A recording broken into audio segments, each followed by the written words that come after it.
Hey guys, welcome back to more Reddit stories about entitled people. Hope you're all doing awesome today. So let's get into it. Turning away a busload of grannies. My wife and I, 34-year-old male, live in a lovely old farmhouse, dated as far back as 1624, at the edge of our village. Our entire street and neighborhood consists of the same kind of farmhouses. Most of them, including ours, are protected landmarks. This part of the village is quite lovely with all the thatched roof farmhouses dotted around, with meadows in between. So naturally, tourists love it. There are numerous hiking and cycling routes going past our home. I think I've ended up in a lot of families' vacation photo albums while working in the garden. But that's okay, it's what you can expect buying such a property. Yesterday I heard our dog barking, and she wouldn't stop, so I went to check it out. I found a literal busload of elderly, around the age of 70, walking all over our garden and looking in through an open door. I was quite surprised, so I asked if I could help them. "Oh no, we're just looking about." It turned out it was some kind of group outing that had lunch in the restaurant nearby, and were taking a stroll before moving on with the bus. So I told them this was private property and asked them to leave. To which they responded, "But there is no access forbidden sign." So I asked her if she had such a sign on her driveway. Of course, the answer was no. For clarity, I live in northwestern Europe. Access forbidden signs on domestic properties are really uncommon, especially when you're within a town, and basically say I'm a hermit and don't like social interaction. To make matters worse, while I was trying to herd the people from my property, a woman from the group came up the driveway and tripped on a wire we have across the driveway to keep the dog on our property.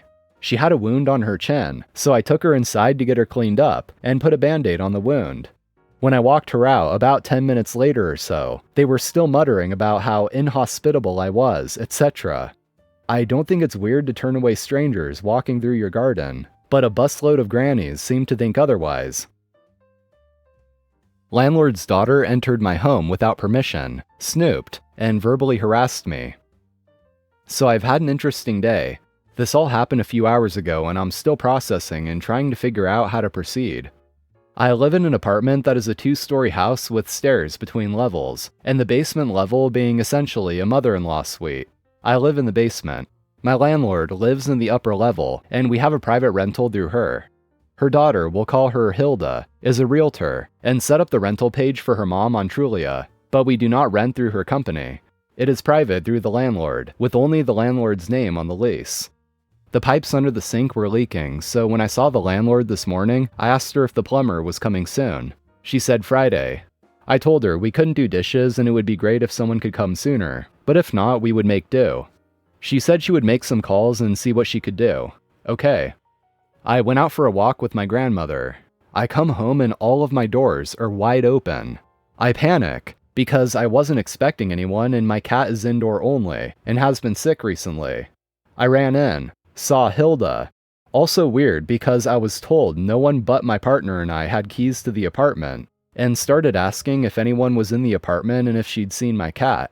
She said no, that he was probably still in there. For the record, he's only a year old and often gives me the slip.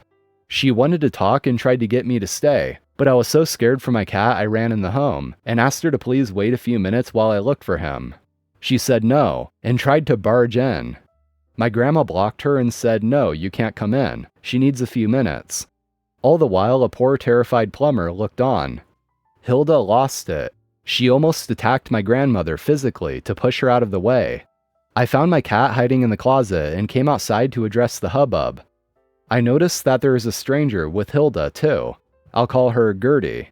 I found out later she is Hilda's much older daughter, and Hilda's young son. Hilda tears into me. She's in mine and my grandmother's face, screaming obscenities, saying she has every right to go in the house because it's her mother's house, and I'm a filthy pig who should be ashamed of myself. I'm really confused at this point.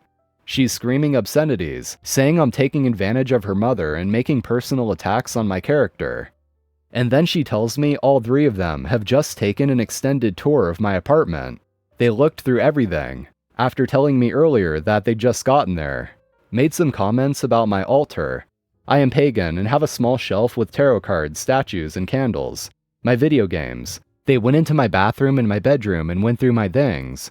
Then Gertie chimed in and the 2 of them were saying things like, Is this normal for you? Is it okay for you people to live this way? You're sick. You're disgusting. My home is pristine, so I can't understand your type. I'm still not following, so I speak for the first time, asking calmly and politely after a 15-minute rant what mess they are talking about. Aside, I do have a decent amount of things, but there is no biological mess, no fire hazards, no cat waste, and most of the things are neatly organized. They tell me the apartment reeks and they want to evict me and make me pay. And they said there was cat piss everywhere. There was not. The floor is 8 years old and was spotty when I got here. And there is a wet patch near the entry because I just vacuumed and steam cleaned the carpet and was trying to clean the spots. Eventually they agreed to leave and my actual landlord came home. The landlord agreed with Hilda without even looking at the place. I invited her in, showed her, and she says it's terrible. Again, there is no mess. Some clutter, but it's not dirty and I just cleaned. She talked down to me and said it was unacceptable, and she used to inspect military housing, and I would fail an inspection, and got mad that I didn't want to let her into my bedroom. I asked her what she meant, and she said she couldn't tell me. The best she could come up with was there are some boxes on the floor, like 4 cardboard Home Depot boxes, and she didn't like them and she thought it smelled odd, which it always does, it's a freaking basement. She said I had till the end of the week to fix it or she would evict me, and then she left. I'm reeling and crying at this point, because it's as though I've entered a bizarro world. My fiancé rushed home and had words with her. She agreed the carpet wasn't our fault, and she didn't think the same things were as bad as Hilda did. Also for the record, she's never before asked to see the home. We also found out during this that she's been spying on us through our windows and doors, and listening to everything that happens in the apartment. She told us this, and that she's planning on legally giving the house to Hilda soon. Now I've been vacuuming, steam cleaning, cleaning all the windows for fall, and the house is not that messy. Her house is a lot messier than mine. I'm just feeling like she is being so hypocritical by holding me to these odd, unreasonable, unspecified standards. And that brings us to the update. Thank you to everyone for all your advice. I have begun documentation of my home and conversations. I'm also planning on seeing a lawyer to ask for advice and go over the terms of the lease, to see if anything is in violation of the law, and to have someone send her official notices. I'm contacting the lawyer today to send the landlord written notice that we don't want Hilda anywhere near or in our home, and furthermore that she must relinquish her key to the home.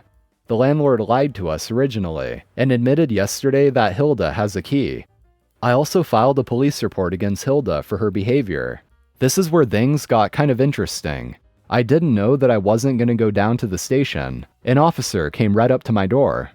We talked for a while. He told me to definitely call them next time, and agreed that it was a great idea to document everything in case of dire straits later. However, because he showed up in a cruiser, my landlord took notice and came down to sort of listen to what we were saying, and interrupted by loudly yelling, "Is this a private conversation?" I went inside and the officer spoke to her, which, I don't know, she wasn't there and the complaint was against Hilda, not the landlord. When I was asked to come back out, we talked some more. I explained that there had been no emergency.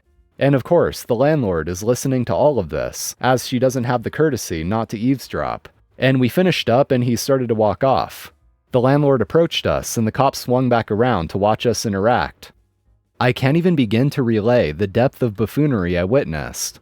She is completely ignorant of the law. She claims to have been a landlord for 20 years or something, and she thought she could come into my home anytime she wanted because it was, quote, my home. The officer actually chimed in and was like, "Actually, ma'am, they're right. You can't just come in. You do need to give notice." She also tried to play it off like she did us a huge favor, and it had been an emergency and she paid the plumber a lot to come out, $70. I said it definitely wasn't an emergency and the officer agreed, said it didn't sound like an emergency. And then she said the house had to be cleaned by Tuesday, or she would kick us out. The officer told her, "Ma'am, you can't do that either. You have to go through the eviction process. You can't just kick people out." Eventually, he seemed satisfied she wasn't going to do anything drastic and left. She seemed scared by seeing the police, and that he agreed with us and was in violation of our rights. She honestly didn't seem to know she was doing anything wrong. So now we've told her that we're comfortable if she wants to inspect the home on Tuesday evening. I also asked her to put in writing what her complaints were so that we could address them. She said she needed to come back in the home to check on what they were. We said no. Then she said just clean it, which is super vague because it is clean, just not organized in a way she would want it. She said her main complaint yesterday was you have too many things, which I'm pretty sure she can't dictate, as we are meeting health code laws, no abject filth and nothing is causing damage to the home. OP, if you haven't already, I highly recommend you just get the hell out of there. That landlord is an absolute nightmare and has no idea what she's doing. She obviously has no idea about the legal rights between a tenant and a landlord. The daughter having a key to your home and entering it without your permission is already a massive breach of privacy, and obviously totally against the law. And even just that alone I think should be enough grounds for you to be able to get out of the lease. Now things seem to be hopefully going in the right direction. The interaction with the cops seemed to make her realize that she's gonna have to do things differently, or else it's not gonna work out well for her. But despite all that, I still think you should just try to get out of there as soon as you possibly can. And on a similar topic to that last one, here's this. My landlord entered my home at night while nobody was home and passed out drunk on my couch. He lives next door to me. I was staying the night at my girlfriend's house, and my brother, who was my roommate, was working his normal overnight shift, getting home at 6:30 a.m. My brother called me at almost 7 and said, "Did you come home at all last night? The landlord was passed out on our couch. I didn't notice him when I came in, but I went back out into the living room to see him groggily waking up. I asked him what he was doing here, and he said he didn't remember." Now I called him furious and asked him what the f he was doing in my house. There were no cars in the driveway. There shouldn't have been any reason to come over after dark. I left for my girlfriend's at around 9 and my brother was already gone for work. He swore it has never happened before, but how can I believe that? He's got a key and I'm a light sleeper. For all I know, he stands over my bed watching me sleep. I am thoroughly creeped out and told him to never come into my house again. Alright guys, that's going to be it for today. Thank you for watching, I appreciate it. Be sure to drop a like and also subscribe to the channel for more. So I'm out of here, take care and until next time.